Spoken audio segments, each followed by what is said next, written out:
Hello, I'm Rosjke Hasseldine, and I'd like to talk to you about a really important topic. Women saying and asking for what they need. I believe that this conversation is central to women's emotional empowerment and equality. It is what's been missing for generations, and it's time we brought this to the fore. And what I find, not just I know it within my own life and with what clients tell me, is that often between women and in our relationships, and actually even within with therapists, women are blamed for not asking what they needed in the past. For example, recently I was talking about how 20 years ago I had an opportunity to do some teaching, and I didn't follow it up. I turned it down because my children were young. It would have required some travel, and I didn't feel that I could juggle everything.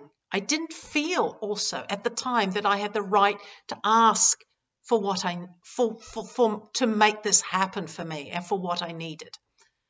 I, like all women, come from a generational background where my mother and my grandfather had no idea that what I need, conversation, was missing in their life. So I inherited that. So 20 years ago, I had no idea that I was missing this really vital conversation. And so now 20 years later, I regret making that decision. And people say, well, did you ask for what you need?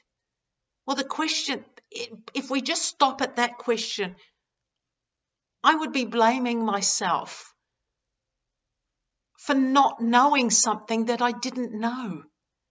It is not okay to blame or to judge ourselves and to judge women based on what we know now, and judge our decisions that we made in the past based on what we know now.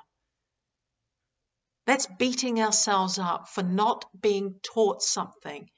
And how do we know something that no one else around us speaks? And especially that conversation about women needing, it wasn't around 20 years ago. It's only just coming to the fore now. And so we need to raise the bar, and we need to not blame ourselves. And in terms of, my partner, and he would agree with me, he should have said, hang on a minute, do you want to do this teaching? Let's make this happen. So there needs to be some accountability for the people around us to also see what we need. But to be fair, he grew up in a family where women had no needs. His mother, was in service to the family. There was no conversation or acknowledgement that she might have needs that the family needed to help facilitate. So that's what, that was his normal. It was my normal. And so that formed the basis of our relationship. And that is why I didn't follow up on that, along with, an exaggerated sense of responsibility for taking care of the family and neglecting myself. So I invite you to really look at, are you judging yourself? You're judging your past decisions based on what you know now. And if you are, I really encourage you not to, because you're really beating yourself up about not knowing something that no one taught you to know. It's not okay to do that, and don't let anybody else do it. Thank you for listening. I wish you a strong voice, and one where you say exactly what you need and feel entitled to have that heard, because that is central to our empowerment as women and central to a strong mother-daughter relationship. It is really important that we continue the conversation about the mother-daughter relationship.